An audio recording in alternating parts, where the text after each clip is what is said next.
있다 봅니다. 옛날에 우리 손학규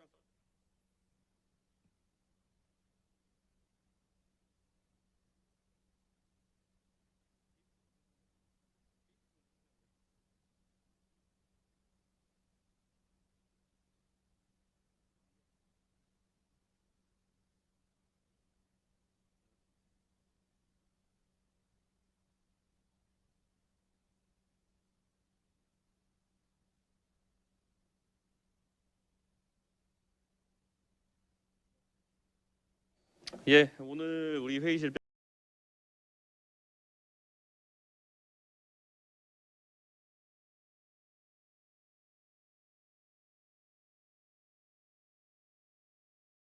진 배터리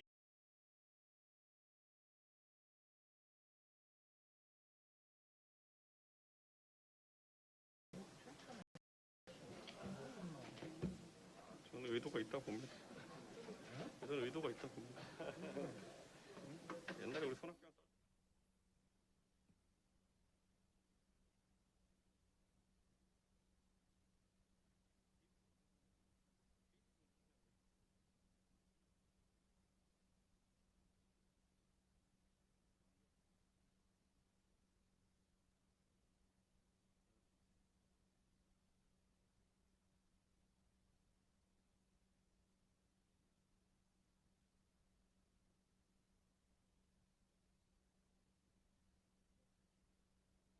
예, 오늘 우리 회의실 백보드에 그려진 배터리 그림 보고 뭔가 하시는 분들이 있을 겁니다.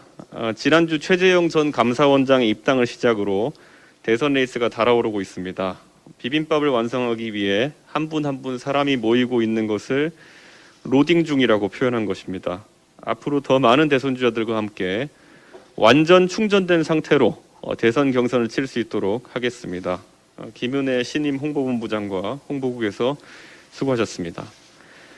정책 공모전 나는 국대다 시즌2에 오늘 이 시각까지 1360여 건의 정책 제안이 접수되었습니다.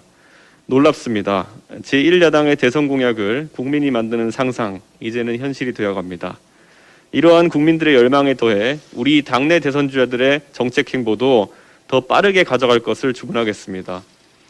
저는 서병수 경선준비위원회 위원장께 정책에 대한 후보들의 비전을 최대한 국민과 당원에게 전달할 수 있는 기회를 만들어달라고 요청했습니다. 안상수 전 의원의 일자리 도시 공약, 유승민 전 의원의 국민연금 개혁안, 윤희숙 의원의 노동개혁안, 하태경 의원의 남녀공동복무제, 홍준표 의원의 반값 아파트 또는 쿼터 아파트 제안 모두 국민들이 가장 바라는 지점에 대한 고민이 묻어있는 정책 공약들이라고 생각합니다. 이미 잘하고 계시지만 더 박차를 가해 주십시오. 이번 대통령 선거에서 우리는 국민에게 네거티브와 정쟁이 아닌 정책과 비전, 희망을 선보여야 합니다. 그리고 오늘 회의에서 공직후보자 자격시험 TF에 대해서 논의합니다. 공직후보자 자격시험은 저의 전당대회 대표 공약으로 지난달 MBN 여론조사에서 62.3%의 국민이 찬성 의사를 밝힌 개혁 공약입니다. TF의 위원장은 3선의 김상훈 의원님으로 내정되어 있습니다. 세금으로 월급 받는 공직자가 되려면 당연히 그에 걸맞는 최소한의 업무 능력을 갖춰야 한다는 단순하면서도 기본적인 논리가 배척되었던 곳이 정치판입니다. 국민의힘이 앞장서서 이를 바로잡고 국민들이 내년 지방선거에서 정치가 한 단계 업그레이드 되었다는 것을 피부로 느낄 수 있었으면 합니다. 이동대 전 기자의 1심 재판에서 무죄가 나왔습니다. 지난해 총선을 2주일 앞두고 여당과 일부 언론은 소위 검언유착 논리를 가동해 본인들이 총선의 대전략 중 하나로 삼았던 검찰개혁에 대한 정당화를 시도했습니다. 코로나 초기 대응 실패를 기반으로 한 정권 심판론이 가중되던 분위기를 반전시키려고도 했습니다. 애초에 제보 자체가 사기, 배임, 횡령 등의 전력이 있는 인사에 의한 것임에도 이렇게까지 판을 키웠던 여권의 정치인들은 반성해야 합니다. 여당의 정략적 호들갑으로 온 나라가 떠들썩했는데 이제 추미애 전 장관과 범여권 인사들은 어떻게 국민들에게 애프터 서비스를 하시겠습니까? 정권 5년 차입니다. 586 기득권이 즐기는 이러한 이권은 무거운 세부담에 허덕이는 국민의 고열이고 집권 세력의 노랫소리 높은 곳마다 국민들의 원성이 높은 상황입니다. 그런대로 책임지는 사람이 없고 처벌받는 사람이 없다는 것은 문재인 정부가 도덕적으로 완벽한 정권이라기보다는 검사들의 칼을 모조리 부러뜨렸기 때문입니다. 이제는 검언유착 프레임으로 가둬뒀던 능력 있는 검사들의 칼을 돌려주고 권력의 견제 역할을 다시 할 수 있도록 해주십시오. 여당이 추진 중인 언론개혁에 대해서도 한마디 하겠습니다. 노무현 대통령께서는 과거 언론의 편향성이나 권력 집중을 해결하기 위해 다원성을 확보하자는 취지로 인터넷 언론과 포털의 뉴스 배급 기능을 강화하는 것에 중점을 두었습니다.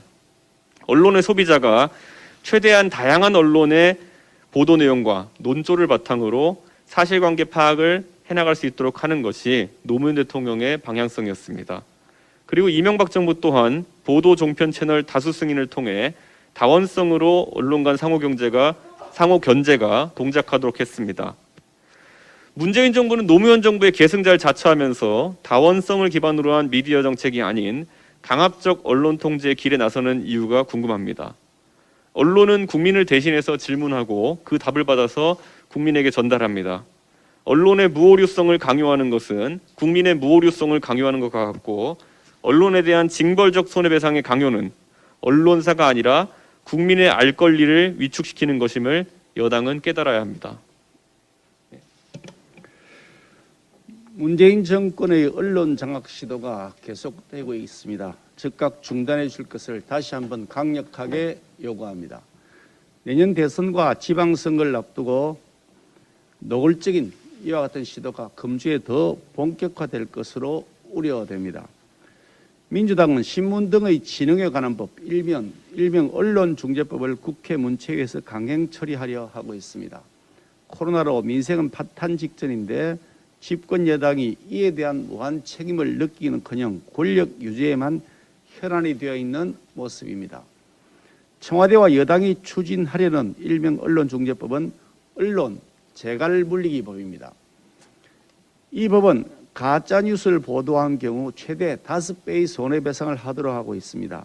그 보도에 고의성이 없다는 입증을 언론기관이 하도록 하여서 입증 책임도 전환시키고 있습니다. 가장 큰 문제는 고의성 판단의 기준입니다.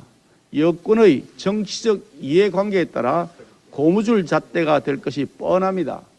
이미 권력의 단꿀을 빨면서 조직화된 기득권 특정 집단이나 권력이 자신들에게 불리한 비판적 보도를 가짜뉴스로 규정하고 마구잡이 소송을 제기하면서 권력 비리 뉴스를 가짜뉴스로 우기며 재간을 물리려 할 것입니다. 권력자들은 자신에게 불리한 뉴스에 대해서는 가짜뉴스라고 우기고 동조할 것입니다. 물론 권력자들은 그와 관련된 자료의 제공을 거부하거나 자료를 숨기거나 또는 관계자를 협박하여 진실규명을 막을 것입니다. 이미 우리는 월성원전의 불법 폐기 사건, 김학의 불법 출국 금지 사건, 울산 선거 공작 사건에서 권력의 그 민낯을 똑똑히 보았습니다. 언론은 소송 부담을 따를 수밖에 없고 진실을 밝히는데 엄청난 난관과 시간이 소요될 것이고 재정적 부담도 상당해지면서 결국 언론이 권력의 심기를 살피게 될 것이며 권력 비리 보도를 하지 못하게 막을 것입니다. 언론중재법은 언론 검열을 위한 수단이 되어 취재와 표현의 자유를 크게 위축시킬 것이 너무나도 뻔합니다.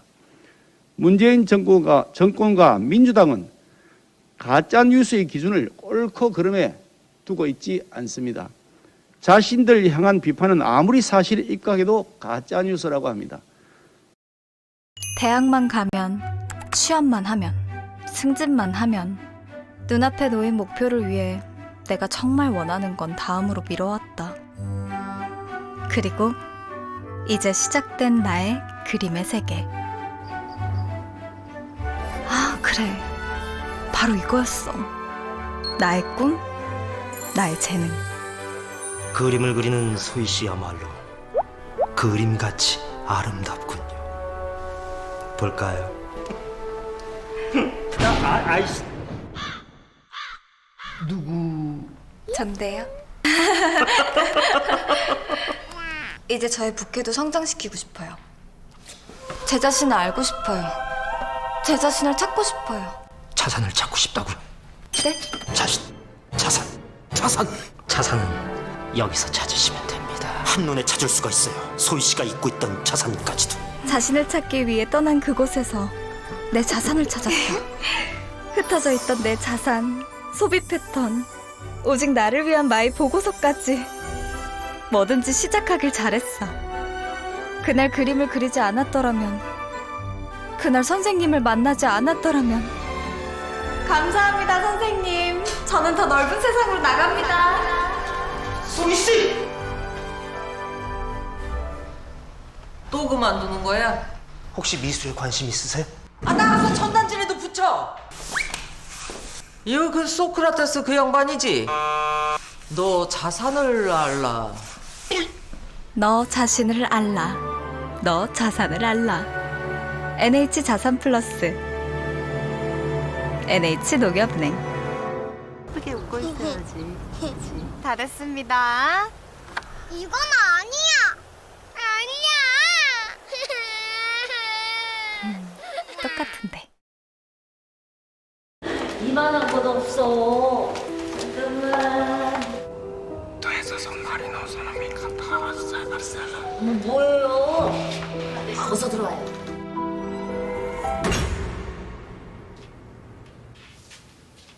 어때요? 마음에 들어요. 아 근데 저 대출 알아보고 있어서 며칠만 시간을 주시면 안 될까요? 전화 좀. 여보세요? 이 집이 마음에 들어? 이 집을 노리는 사람이 많아. 준비할 서류가 12개나 되는 거 알아? LTV는 알고 있어? DTI는? DSR은? DSL? 은행할 시간은 있어. 왜 그래?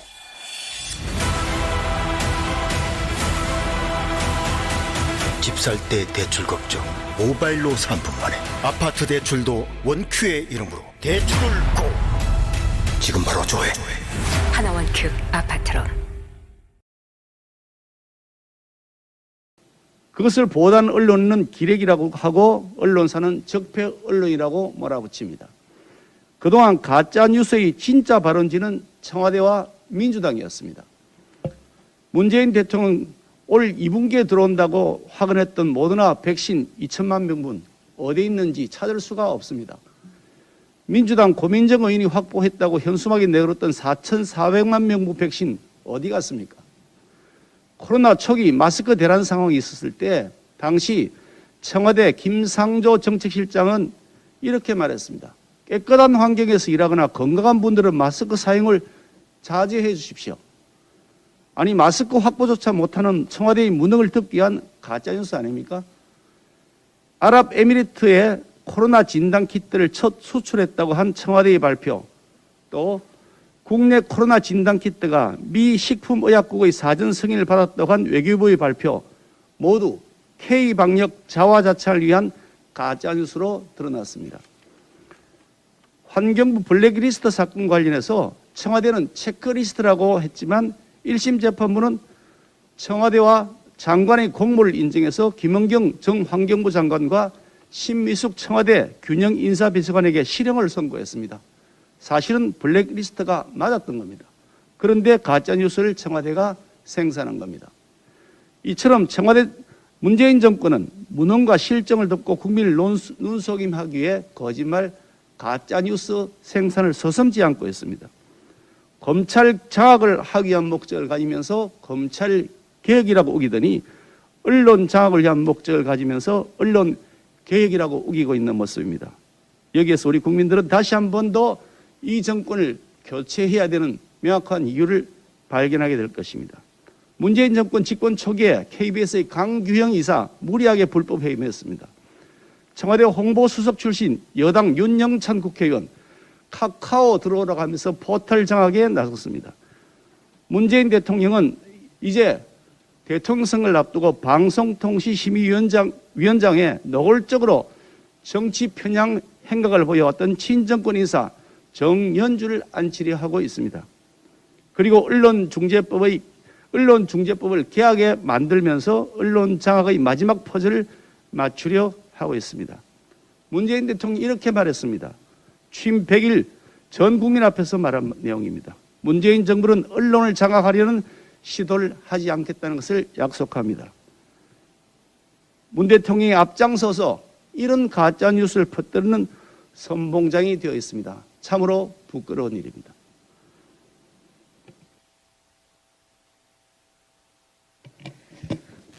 네, 이번 주 금요일 전 세계의 큰 우려 가운데 결국 도쿄 올림픽이 개막을 합니다. 바로 이웃나라에서 열리는 올림픽 개막이지만 아마 이걸 지켜보는 우리 정부의 속내가 대단히 복잡할 것으로 생각이 됩니다. 오늘 아침 아마 속보로 다 보셨을 텐데요. 일본의 요미우리 신문이 조간을 통해서 한일 정상회담을 하기로 했다. 그리고 문재인 대통령을 향해 막말을 한 주한 총괄 공사를 그 전에 경질하겠다라는 보도를 했습니다. 그러나 방금 전에 또 청와대가 한일 정상회담이 확정된 바 없다라는 상이한 입장을 보여서 아마 국민들이 많이 헷갈리실 것 같은데요. 이 한일 정상 간의 만남은 그저 한번 친선으로 만나는 게 아니라 아마 많은 숙제를 안고 가져가야 하는 자리일 겁니다. 그 가운데 하나가 바로 역사 문제일 거고요. 국민들이 주목하시는 역사 문제 가운데 최근에 촉발된 것이 세계유산으로 등재되어 있는 23곳의 메이지 산업혁명 유산 중에 그 군함도라고 기억하시는 하시마 탄광 등의 강제 노역 시설에 관한 뉴스가 최근에 있었는데요. 이곳의 희생자들을 기억하고 각 시설의 전체 역사를 보여주겠다라는 취지로 도쿄 신주쿠에 일본이 산업유산 정보센터를 지난 6월에 개장을 했습니다. 이걸 개장하기 전에 2015년에 일본이 유네스코에 이 조선인 등 강제징용으로 끌려가서 그 노역을 한 희생자들에 대한 역사를 왜곡하지 않고 제대로 담겠다라는 일본의 약속이 있었기 때문에 이러한 전제를 토대로 이 시설의 설치를 유네스코가 받아들였던 것인데 저 또한 이 약속에 대한 이행을 촉구하기 위해서 문화체육관광위원회 그 상임위에서 유네스코에 서한을 보내기도 했고 그리고 이 유네스코 세계유산 해석센터의 해석센터를 한국에 둘 수 있도록 하여서 이런 일본의 군함도 등의 여러 역사 왜곡을 방지하자는 차원의 그런 근거법을 대표 발의해서 작년에 통과를 시키기도 했습니다. 그런데 이런 역사에 대한 그 약속을 2015년에 했던 일본이 제대로 이행하지 않고 있기 때문에 지난주 바로 12일에 유네스코가 여기에 대해서 강한 유감을 표명했습니다. 이것은 세계인의 축제 또 세계인의 무대라는 올림픽이 개막하기 전에 굉장히 우리가 주목해야 하는 뉴스로 볼 수 있는데요. 이런 문제를 앞두고 일본의 한일 정상회담을 하자고 제안했던 문재인 정부로서는 반드시 일본 정상회담이 개최가 되면 한일 정상회담이 개최가 되면 이런 역사 왜곡 문제에 대한 성과를 손에 쥐고 와야 할 것입니다. 아마도 오늘 일본과의 그 정상회담이 확정되지 않았다라는 이유에는 이를테면 15분간의 환담으로 마치자 혹은 더 길게 하자라는 한일 정상 간의 양측의 삿바 싸움 때문인 것으로 저희가 추정을 할 수 있을 것 같은데요. 절대로 문재인 대통령이 한일 정상회담을 추진하고 나서 가서 살포시 방석에만 앉았다가 그저 돌아와서는 안 되지 않겠습니까? 경제, 정치 문제를 제외한 일본의 역사 왜곡 문제 반드시 손에 쥐는 성과, 가시적인 성과를 들고 와야 할 테고요. 지난 평창 올림픽 때처럼 그때 당시 아마 그 남북 올림픽 그 단일팀을 추진하기 위해서 우리 정부가 국민들 모르게 슬쩍 독도가 지워진 한반도기를 국제사회에 공인하는 그것에 서명한 일이 있었죠. 이러한 어떤 정치적 이벤트를 위해서 우리 역사 왜곡을 그냥 방기하고 눈 감고 오는 문재인 정부가 두 번 되어서는 안 될 것입니다. 지켜볼 것이고 아마 한일 정상회담이 진행되는 그 과정 가운데 어떤 숙제를 해결하고 올 것인지 국민들께서 하나하나 챙겨주시기를 부탁드리겠습니다.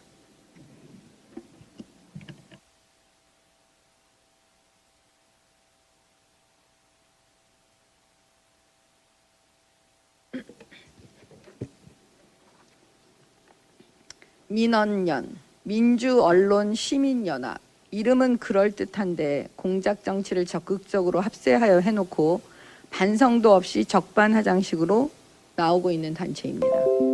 오죽하면 한동훈 검사장이 지금 민언연에는 이름과 달리 민주도 없고 언론도 없고 시민도 없고 권력의 요직을 꿰차는 막강 인재풀로서 권력가의 연합만 있어 보인다고 말했겠습니까?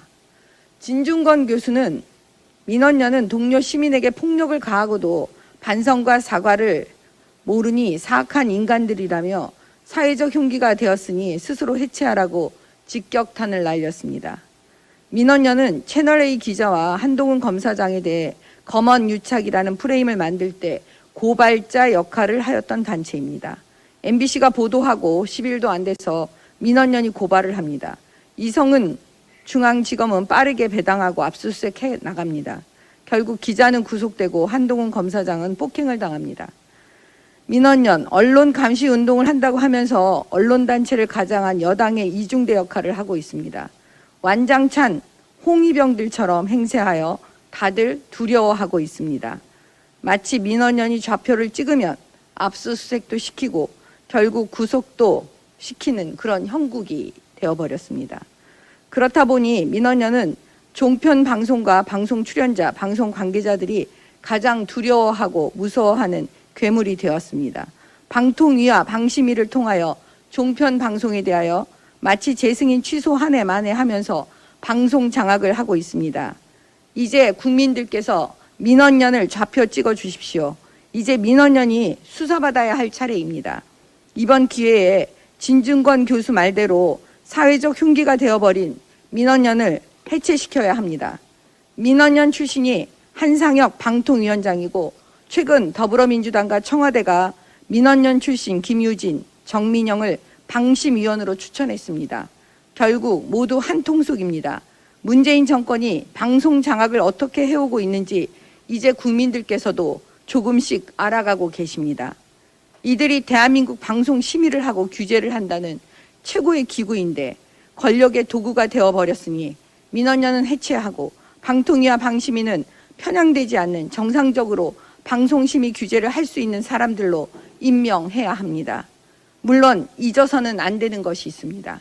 이번 채널A 기자 사건에서 민원연이 고발자라서 문재인 정권과 어떤 협력을 했는지, MBC와는 어떤 공모를 했는지 밝혀야 합니다.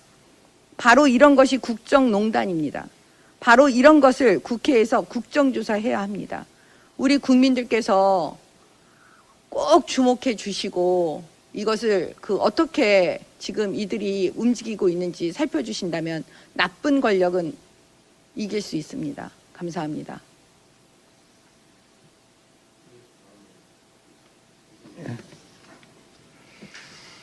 더불어민주당은 적어도 윤석열 전 검찰총장과 최재형 전 감사원장에 대해서 비난하거나 비판할 자격이 없습니다. 반칙과 불공정으로 점철된 문재인 정권에 저항하고 사표를 제출한 두 분입니다.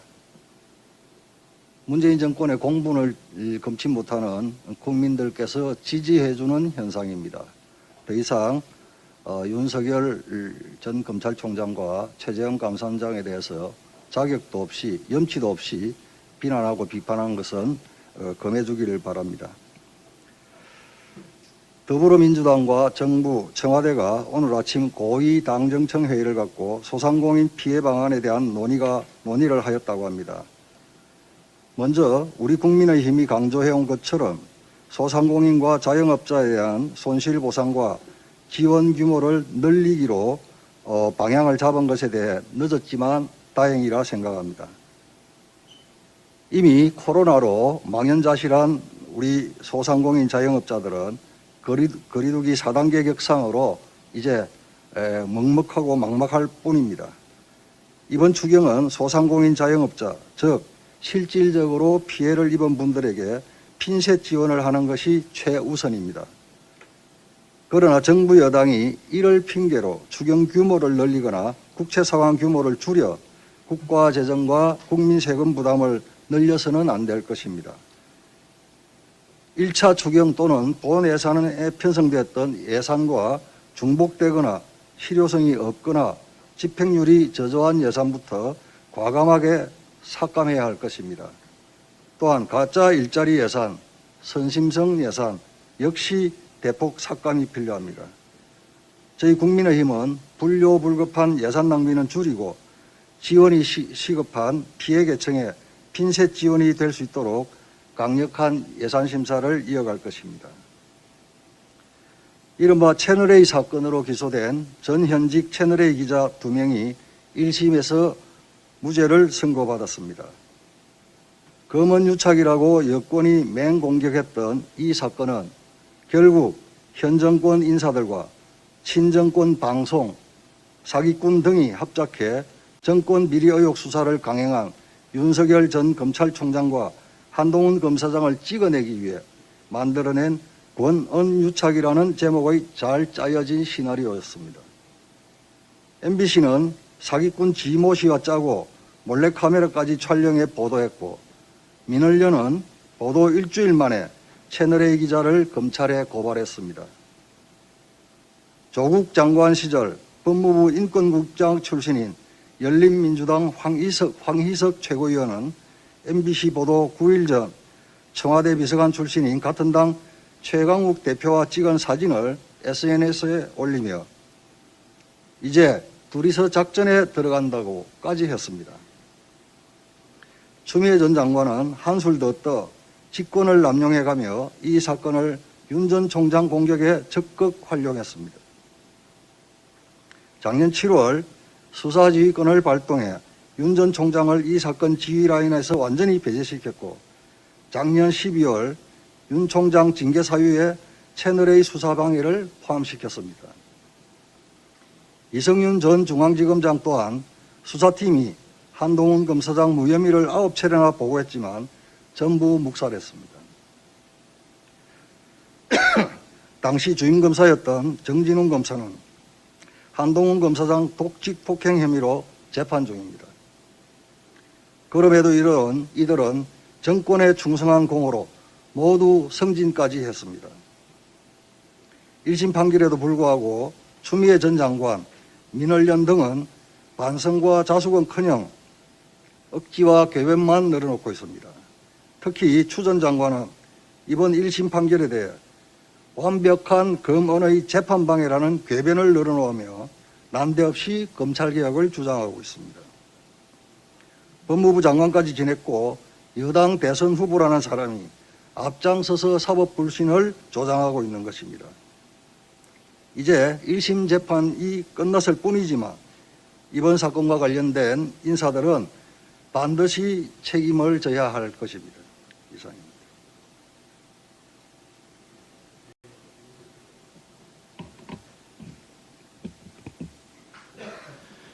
범여권 인사들의 2030 세대를 향한 비난이 계속되고 있습니다. 최근 김어준 씨가 자신의 유튜브 방송에서 더불어민주당은 2030 세대를 왜 떠받드느냐며 현재 2030 세대의 공정이나 정의는 굉장히 퇴행적이다. 비위를 맞출 것이 아니라 때로는 너희가 틀렸다고 해줘야 한다고 말했습니다. 청년 세대에 대한 잘못된 인식과 직관이 고스란히 드러난 김어준 씨의 발언을 문제 삼지 않을 수가 없습니다. 지난 4.7 서울시장 보궐선거에서 더불어민주당 박영선 후보가 20대를 향해 역사 경험치가 낮다고 말했다가 청년들의 분노를 샀고 결국 선거에서 참패를 겪은 지 불과 3개월이 지났는데 김어준 씨는 그 사태를 보면서 조금도 반성하지 못한 것 같습니다. 1980년대 서슬퍼런 기득권에 투쟁하면서 권력을 쟁취했던 당시 20대 586 운동권 세력이 세월이 흘러 2021년 기득권이 되더니 2030 세대를 향해 너네가 틀렸다고 인식하고 있습니다. 김어준 씨의 말씀에 당신은 내로남불, 꼰대라고 전해드리고 싶습니다. 김어준 씨, 우리 2030 세대가 원하는 공정과 정의는 틀린 것이 아니고 위선과 거짓으로 점철된 당신들만의 공정과 정의와 다른 것이겠지요. 그간 586 운동권 세력들의 잘만 먹히던 김어준식 선동이 우리 2030 세대에게는 더 이상 통하지 않으니 답답하신 마음은 이해하겠지만 마치 자신이 대단한 지식인이라도 된 마냥 입에서 나오는 대로 2030 세대를 재단하지 마십시오. 분명히 경고하겠습니다. 안타까운 점은 국민을 분노케 하는 법여권의 내로남불 꼰대가 김어준 씨 한 명이 아니라는 데 있습니다. 추미애 전 법무부 장관은 지난 16일 법원이 무죄를 선고한 이른바 채널A 사건을 두고 검찰과 언론을 비난하며 법원 판결을 인정할 수 없다는 입장을 드러냈습니다. 아, 축구하고 싶다. 나도. 근데 요즘엔 여기저기 다 안 된다고 하니까.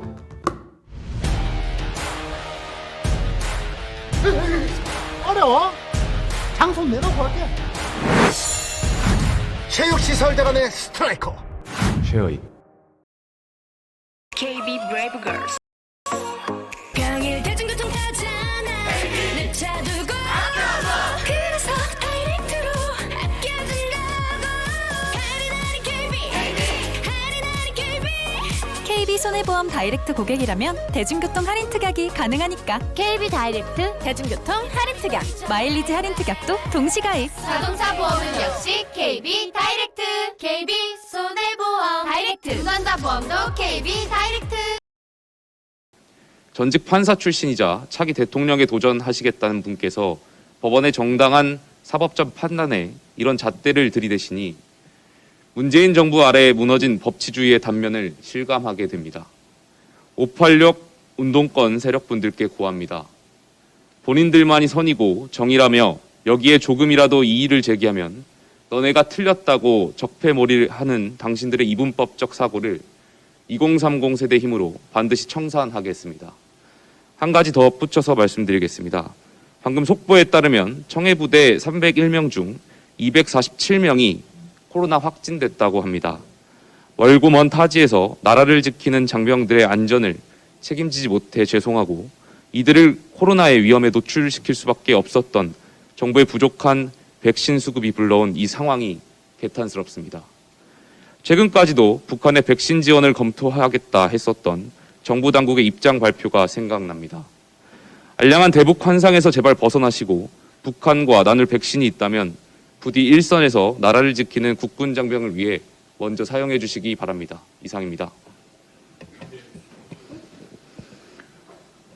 방금 우리 청년 최고위원께서 말씀하셨지만 청해부대가 총 문무대왕함의 탑승 인원이 301명입니다. 이 301명 중에 247명이 양성 판정을 받았습니다.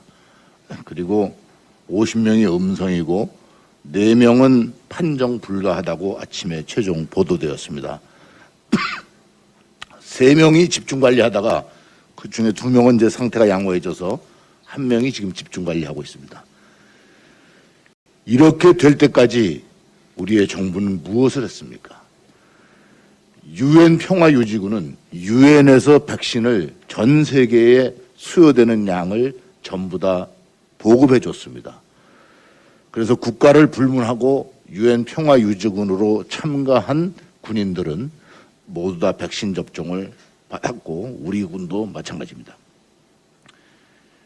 자국에서 파병한 문무대왕함의 대왕함과 그리고 UAE에 나가 있는 부대, 이런 부대는 바로 우리 대한민국의 책임입니다. 우리 대한민국 국군 통수권자는 무엇을 하고 있습니까? 미국의 지원으로 현역과 예비군 접종을 전부 다 했습니다. 이 접종을 하고 나서 군인들이 접종 상태가, 면역 상태가 유지되려면 새로 입영하는 장정들에게도 똑같이 접종을 해서 입영을 시켜야 됩니다. 그러나 지금 입영하는 장정들에게 접종하지 않고 있습니다. 결국은 기존에 있는 장병들까지도 위험에 빠뜨리고 있습니다.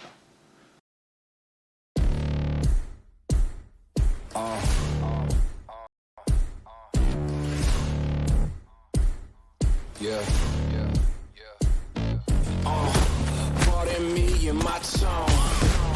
Can't step to my throne. They ain't working like me. I did this on my own. You asking where we been, huh? I don't know where to begin, huh? All this dirt on my skin. I just came here to win. I'm more than a man, I'm a monster. Somebody call the pastor, doctor. I got a 6 sense for imposters. So now I'm coming for the whole roster. It's not a game, why you playing with me? You could double back, lose track, try and hang with me. It must be in my veins. Something you can't tame, cause I break things.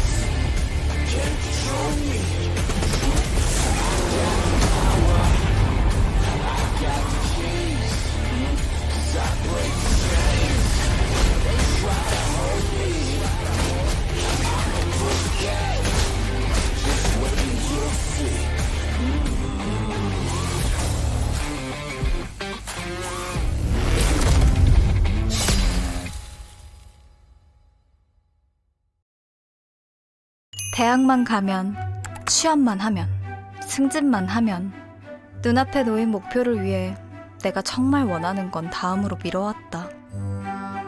그리고 이제 시작된 나의 그림의 세계. 아, 그래. 바로 이거였어. 나의 꿈, 나의 재능. 그림을 그리는 소희 씨야말로 그림같이 아름답군요. 볼까요? 아이씨. 누구? 전데요. 이제 저의 부캐도 성장시키고 싶어요. 제 자신을 알고 싶어요. 제 자신을 찾고 싶어요. 자산을 찾고 싶다고요? 네? 자산은 여기서 찾으시면 됩니다. 한눈에 찾을 수가 있어요. 소희 씨가 잊고 있던 자산까지도. 자신을 찾기 위해 떠난 그곳에서 내 자산을 찾았다. 흩어져 있던 내 자산, 소비 패턴, 오직 나를 위한 마이 보고서까지 뭐든지 시작하길 잘했어. 그날 그림을 그리지 않았더라면, 그날 선생님을 만나지 않았더라면. 감사합니다, 선생님. 저는 더 넓은 세상으로 나갑니다. 소희 씨! 또 그만두는 거야? 혹시 미술에 관심 있으세요? 아, 나가서 천단지라도 붙여. 이거 그 소크라테스 그 양반이지? 너 자산을 알라. 너 자신을 알라. 너 자산을 알라. NH 자산 플러스. NH 농협은행. 예쁘게 웃고 있어야지. 다 됐습니다. 이건 아니야. 아니야. 똑같은데.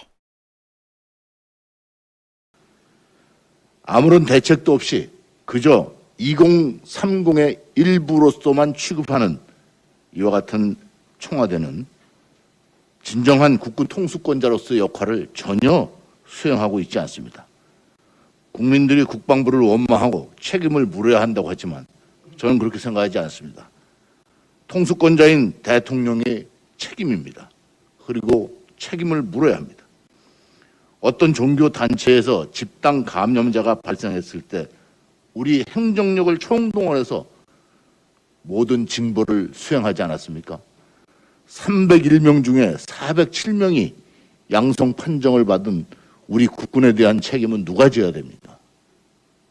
저는 대통령이라고 생각합니다. 이상입니다.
네, 지금 원래 10시로 예정됐던 행사가 지금 많이 좀 늦어진 관계로 신속하게 진행하도록 하겠습니다. 네.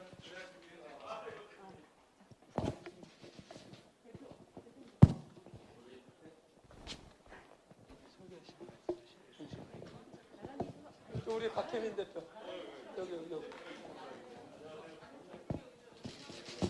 네. 안녕하십니까. 오늘 행사 사회를 맡은 기획조정국 정유진 심사팀장입니다. 여기 있으세요. 지금부터 2030 청년 인재 발굴 및 육성을 위한 업무 협약식을 시작하도록 하겠습니다. 예, 반갑습니다. 오늘 인재영입위원회 첫 번째 사업입니다. 내년 대선 및 지방선거를 대비해서 우리 국민의힘에서는 청년 인재들을 많이 발굴해서 정치에 참여를 시키고 하고자 하는 노력을 할 겁니다. 그런데 이미 청년 시민단체로서 청년들을 많이 발굴하고 교육하고 또 지원하는 이러한 시민단체가 있습니다. 그 시민단체가 박혜민 대표로 있는 뉴웨이즈라고 하는 단체입니다. 그래서 오늘 뉴웨이즈하고 우리 국민의힘이 서로 협약식을 체결함으로써 뉴에이즈가 추구하는 방향과 우리 국민의힘이 추구하는 방향이 같다라고 하는 것을 천명하고 협력하기로 했습니다. 뉴에이즈는 정파를 뛰어넘어서 젊은 정치인을 많이 발굴하고 현실 정치에 참여시키고자 하는 단체입니다. 참고로 지금 모든 정당에게 이 협약식과 관련해 가지고 공문을 보냈는데 오늘 최초로 우리 국민의힘이 뉴에이즈하고 협약식을 갖게 된 겁니다. 그만큼 우리 이준석 대표님 또 우리 한교 사무총장님께서 이 청년 정치인들을 현실 정치에 참여시키고 활성화시키고자 하는 그런 의지의 표시라고 생각이 듭니다. 네, 말씀 감사합니다. 이어서 대한민국 정치권의 젊은 청년의 바람을 불어온 이준석 당 대표님의 환영 말씀 있겠습니다. 예, 우리 정병국 인재영입위원장께서 이렇게 좋은 계획을 바탕으로 저희가 청년 세대와의 공감을 늘릴 수 있는 기회를 만들어줘서 정말 감사합니다. 그래서 앞으로 저희 당에서 여기 로딩 중이라고 이제 백보드를 이제 놨는데요. 저희 당에 채워야 될 것들이 참 많습니다. 그래서 훌륭한 대선 주자들이 참여할 수 있게 하는 것을 더해가지고 젊은 세대의 공간이 넓어질 수 있도록 대선에서도 지방선거에서도 큰 문을 열어놓도록 하겠습니다. 다시 한번 감사하고 환영합니다. 예. 네, 말씀 감사합니다. 네. 내가 할 얘기가 아니야. 지금부터는 국민의힘과 뉴에이지의 업무 협약을 위한 공동 서명식을 시작하겠습니다. 총장님과 박혜민 대표님께서는 착석해 주시기 바랍니다. 대표님 의자 드리겠습니다. 자, 준비하신 동안 국민의힘과 뉴에이지가 맺는 이번 업무 협약의 내용을 간략히 설명을 드리겠습니다. 2022년 대통령 선거와 지방선거를 대비해 2030 예비 정치 지망생들을 발굴하고 이들이 공정한 출마의 기회를 제공받을 수 있도록 지원하는 것을 주요 내용으로 하고 있습니다. 자, 한기호 사무총장님과 박혜민 뉴에이즈 대표님은 자리에 놓인 협약서 내용을 확인해 주시고 서명하신 후 교환해 주시기 바랍니다. 보도자료로 다 배부될 내용입니다. 제가 요약을 금방 해드렸습니다. 네.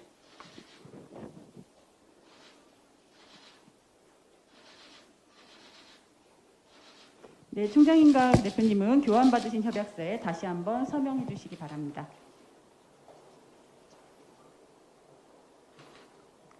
네, 협약 서명식이 다 마쳤습니다. 두 분께서는 일어나셔서 서명하신 협약서를 서로 교환해 주시기 바랍니다.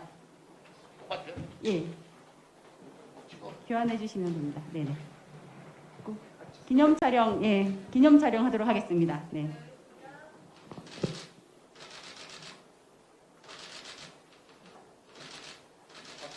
네네. 크게, 네. 예, 환영드립니다. 네, 크게 박수 한번 부탁드립니다.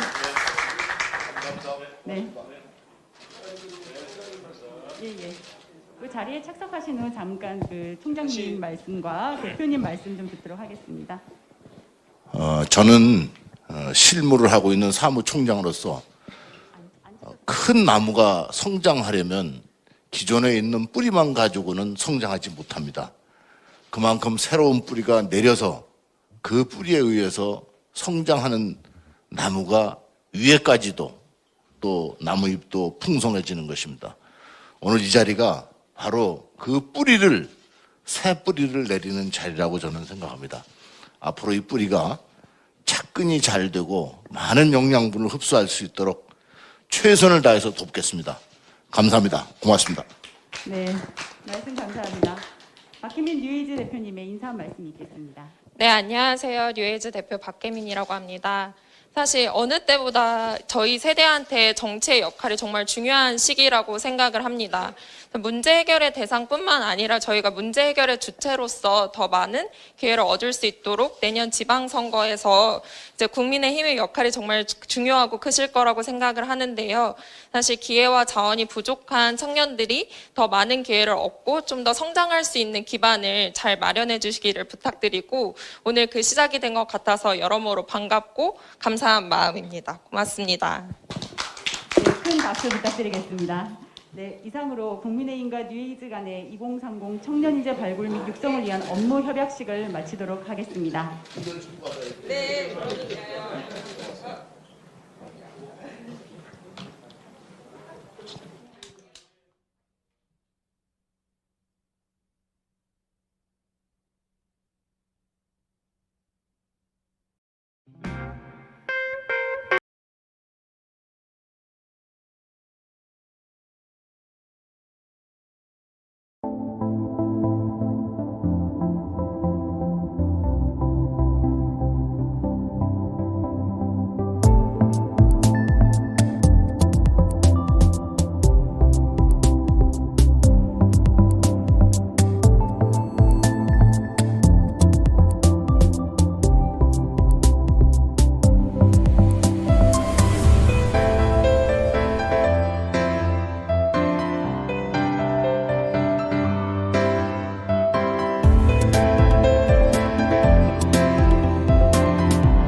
사태, 군 당국의 책임 있는 사과, 청해부대 집단 감염 사태, 군 당국의 책임 있는 사과와 해외 파병 부대에 대한 긴급 방역 대책 수립을 촉구합니다.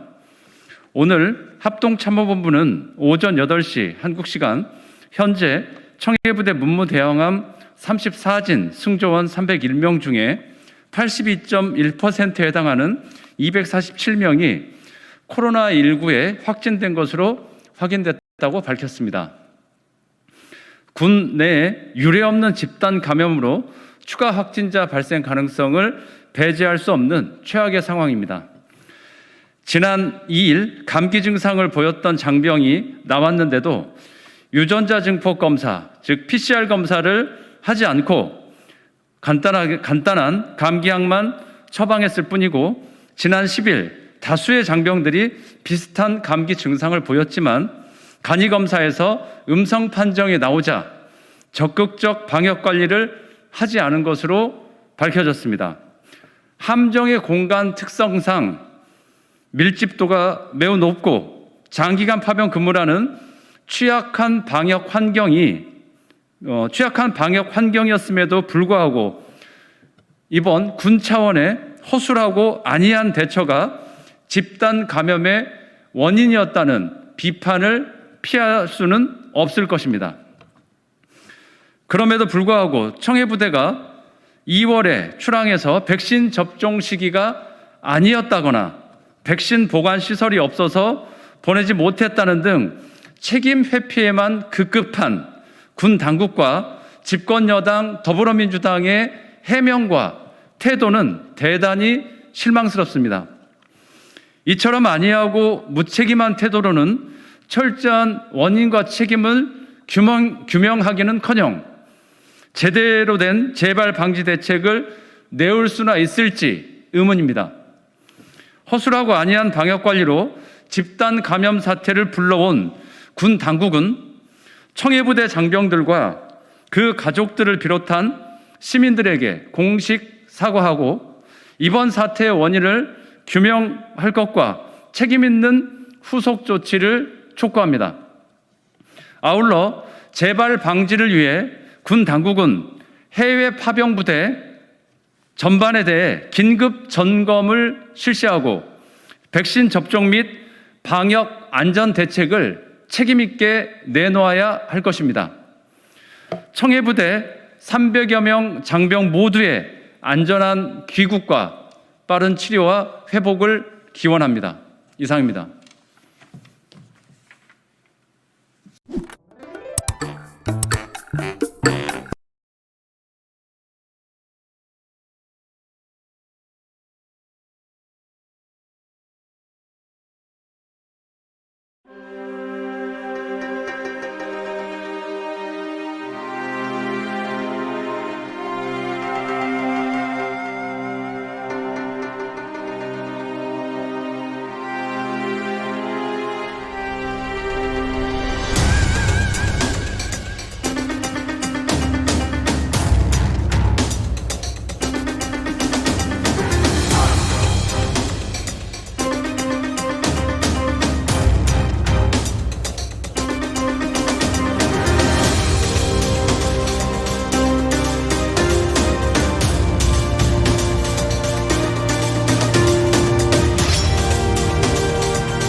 안녕하세요.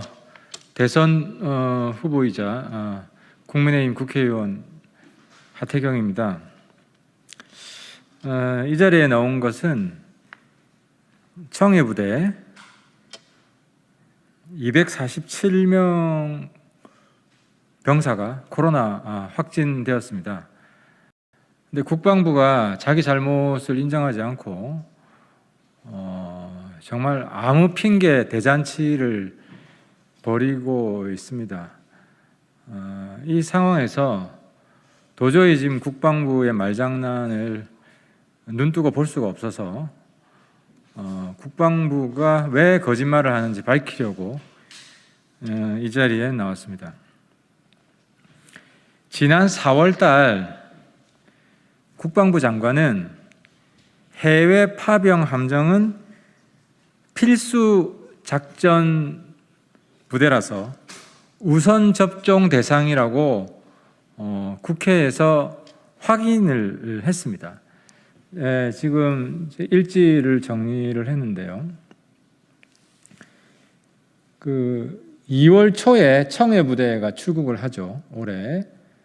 그 다음 4월 23일 날 청해부대와 똑같은 사건이 벌어집니다. 함정에서 해군의 이 함정이 고준봉함인데요. 이 함정에 32명 코로나 집단 감염 사태가 발생을 합니다. 그래서 제가 함정 잠수함 밀폐 생활하는 30세 미만 해군 장병 5,000명에게 화이자 백신을 우선 접종시켜야 한다고 입장을 발표를 합니다. 이게 올 4월 23일이고요.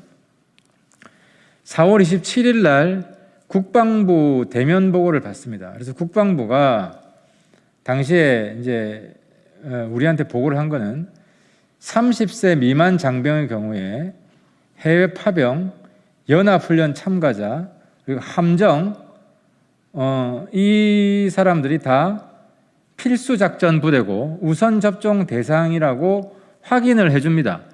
이 인원이 전체 병력의 10%인 한 4만 5천 명 된다는 겁니다.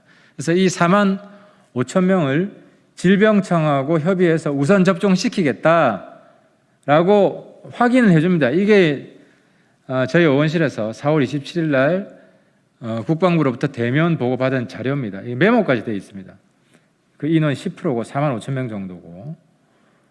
그리고 재차 그 다음 날 국방위원회가 열리는데 국방위원회에서 제가 다시 질의를 합니다. 함정 등 밀폐 생활하는 장병 우선순위로 30세 미만, 이게 4만 5천인데요. 30세 미만 청년 장병에게 화이자 백신 접종시키자고 했고, 그 당시 서욱 장관이 밀폐 공간의 필수 작전 부대는 우선 접종 대상자고 4만 6천 명으로 판단한다고 답변합니다. 이게 국방부 대면 보고할 때 4만 5천 명하고 거의 같은 숫자입니다. 이 안에는 해외 파병, 함정이 다 포함되어 있는 겁니다. 그리고 5월 3일 날 정부가 30세 미만 장병 화이자 접종키로 결정을 합니다. 그러니까 5월 3일 날 접종 결정을 했으면 이 청해부대 같은 경우는 함정이고 해외 파병이기 때문에 바로 접종을 해야 되는 거예요. 1차 접종 대상에 들어갔어야 되는 겁니다. 근데 지금 거의 모든 장병들한테 접종이 다 돼 있거든요. 돼 있는데 청해부대만 접종이 안 된 겁니다. 이건 우선 접종 대상 하기로 해놓고 후순위로 뺐다는 겁니다. 그래서 제가 이 자리에 나온 겁니다. 소 잃고 외양간도 못 고치는 정부가 된 겁니다. 문재인 정부가. 소 잃었다는 거는 이미 4월 달에 해군 상륙함에서 32명이 코로나 확진이 됐기 때문에 함정 등 밀폐 생활하는 병사들은 우선 접종 대상이어야 된다라고 이때 재발 방지 대책이 나온 겁니다. 그래서 외양간을 고쳤어야 되는데 또 당한 거죠, 또. 그래서 제가 이 자리에 나왔습니다. 문재인 대통령은 우리 병사들이 이게 나라냐라고 생각을 한다는 사실을 엄중히 직시를 해야 됩니다. 문재인 대통령은 청년 장병들과 국민들에게 사과해야 됩니다. 그리고 무능하고 사실상 직무유기를 한 국방부 장관을 즉각 경질을 해야 됩니다.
(2차) 추경안, 소상공인 자영업자를 돕기 위한 예산 대폭 확대에 최선을 다하겠습니다. 국회는 이번 주부터 총 33조 원 규모의 2차 추경안 세부 심사에 돌입합니다. 지난 7월 초 여야는 추경안을 오늘 23일까지 처리하기 위해 최대한 노력하기로 합의한 바 있습니다. 국민의힘은 이번 2차 추경안 심사의 우선순위를 이미 수차례 밝혔듯이 코로나19로 인해 많은 피해를 입고 있는 자영업자와 소상공인을 두텁게 지원하는 데 있고 그 기조는 변함이 없습니다. 오늘부터는 수도권에 이어 비수도권까지 사적 모임 허용 인원이 4명까지만 적용돼서 소상공인과 자영업자의 손해는 더욱 늘어날 전망입니다. 중소기업중앙회의 소상공인 실태조사에 따르면 10곳 중 6곳은 차라리 휴업이나 폐업을 고민 중이라고 합니다. 7월, 8월의 매출이 연 매출의 상당 부분을 차지하는데 지금의 방역 상황으로는 더 이상 버틸 힘이 없다는 것이 자영업자들의 절규이며 호소입니다. 마침 민주당도 오늘 당정청 협의 결과 소상공인 피해 지원 대폭 확대를 밝힌 만큼 충분하고 신속한 지원이 될 수 있도록 국민의힘은 심사 과정에서 최선을 다해 합의를 이끌어내겠습니다. 자영업자와 소상공인들은 지난 1년 6개월 동안 정부의 방역 기조에 협조하며 집합 금지와 영업 제한으로 인해 이미 너무도 많은 피해를 입었습니다. 또다시 강화된 방역 조치로 벼랑 끝에 내몰린 이들을 최소한이나마 버틸 수 있게 돕는 것이 국가와 국회가 마땅히 해야 할 책무입니다. 국민의힘은 2차 추경안 예산이 자영업자와 소상공인에게 실질적인 도움이 되는 핀셋 지원이 될 수 있도록 최선을 다하겠습니다. 또한 의회 민주주의에 입각해서 충분한 토의와 협의를 거쳐서 추경안 심사가 이루어져야 함을 다시 한번 강조합니다. 감사합니다.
제가 오 시장님을 방문한 거는 뭐 시간이 조금 늦은 감은 있지만 제 아버님 장례시에 조문해 주신 데 대해서 크게 말씀드릴게요. 조문해 주신 데 대해서 감사하다는 말씀 드리고 또 지난 재보선 선거에서 서울시장에 당선되신 점에 대해서 축하의 말씀도 드리기 위해서 방문을 했습니다. 네, 그리고 사실은 그 오 시장님께서 당선되신 이후에 어떻게 보면은 압도적인 그 시의회의 구성이 여소 야대 그런 상황에서 시의회와의 관계에서 정말 어떻게 보면은 낮은 자세로 시의회와 잘 협의하고 설득하면서 여러 가지 시정 운영을 하고 계신 그런 모습을 굉장히 인상적으로 봐왔고요. 특별히 또 시의회와의 관계뿐만 아니라 방역이나 또는 부동산 정책, 소상공인이나 이런 여러 가지 지금 현안이 되고 있는 문제와 관련해서도 중앙정부와 정말 잘 협의하시면서 시정을 운영하고 계시는 그런 모습을 제가 인상적으로 봐서 그 부분에 관해서 오 시장님으로부터 좋은 말씀을 많이 들었습니다. 앞으로 만일 내년에 이제 새 정부가 들어서더라도 유사한 상황에서 국정을 운영해야 될 텐데 무리하게 국정을 이끌고 나가는 것보다는 정말 국민과 시민이 편안하게 살아갈 수 있는 방안이 무엇인지에 대해서 서로 협의하고 설득하고 그 길을 찾아나가는 그런 것이 중요하고, 이제 앞으로 이 나라의 지도자는 일방적으로 끌고 가거나 자기 주장을 설득만 하려는 것이 아니라 상대방 다른 쪽의 의견을 경청하고 또 때로는 설득당하면서 협력하면서 이제 나라를 이끌어 나가야 된다라는 그러한 점은 오늘 오 시장님과의 대화에서 많이 배웠습니다.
귀족노조 기득권 해체하자를 노조를 없애자로 읽는 이재명식 도법의 진짜 목적. 헌법에 보장된 근로자의 기본권은 1.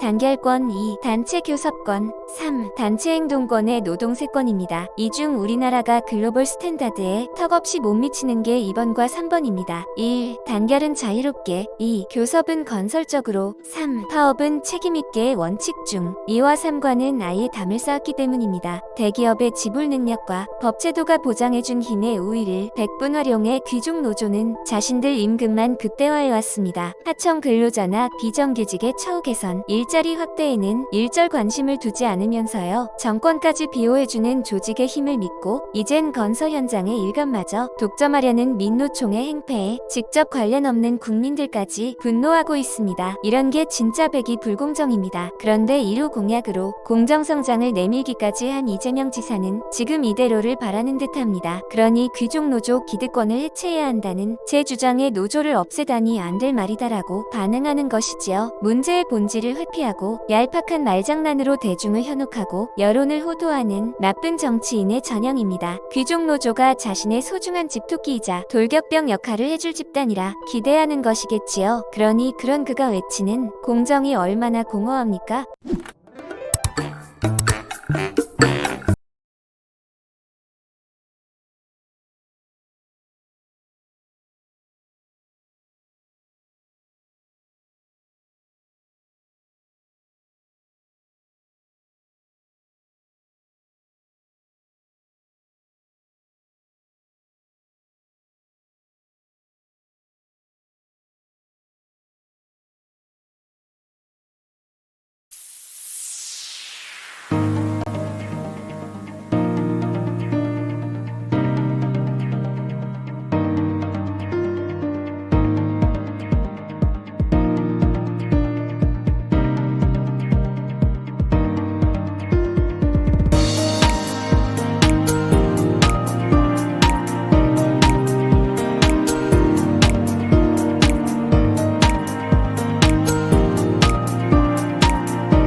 더불어민주당이 이제 고위당정청 협의회에서 네. 소상공인 지원 확대를 하겠다고 결정을 했는데 그러면 지난번에 협의하신 대로 전국민 재난 지원금도 좀 열어놓고 검토하실 생각이죠? 저희는 소상공인 지원에 대해 충분한 만큼 확대가 된다고 하면 남는 비용에 대해 가지고는 저희가 충분히 뭐 재난지원금 지급도 검토할 수 있다라고 이제 말씀을 드렸고요.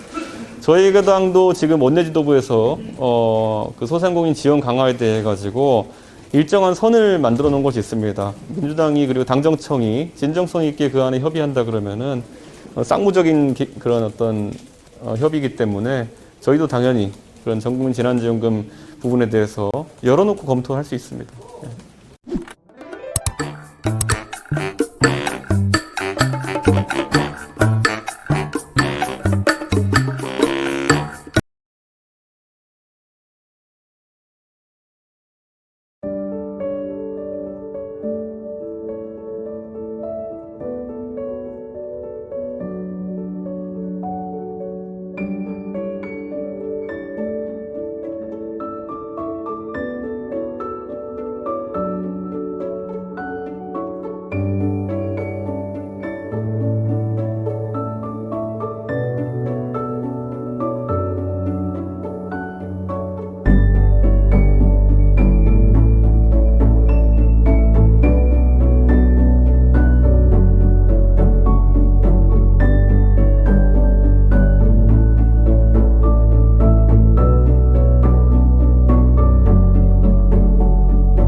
회의가 좀 상당히 좀 길어졌는데 네. 오늘 후보 자격 시험 TF가 의결이 된 건지. 네, 공직 후보자 역량 강화 TF로 해서 저희가 의결했는 게 그 교육 기능과 그리고 또 나중 평가 기능까지 같이 검토해야 되기 때문에 그 정도로 명칭 변경이 좀 있었습니다.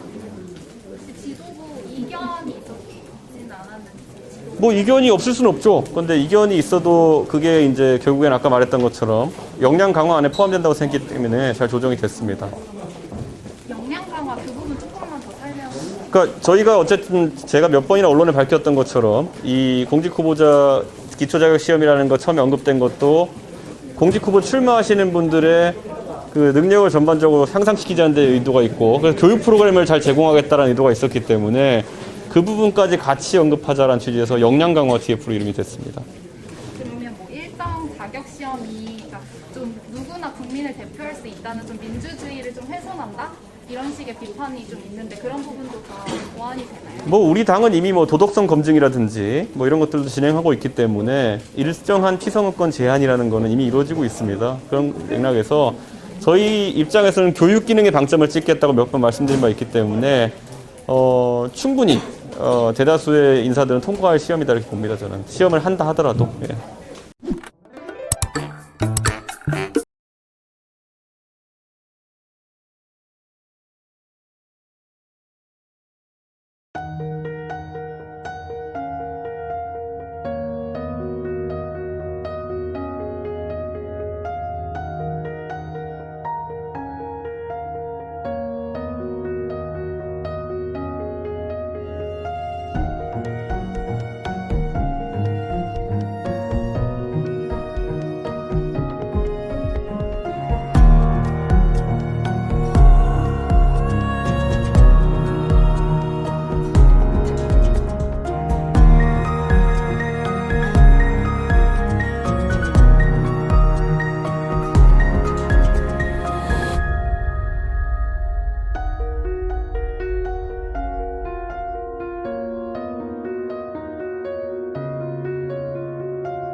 라떼는 말이야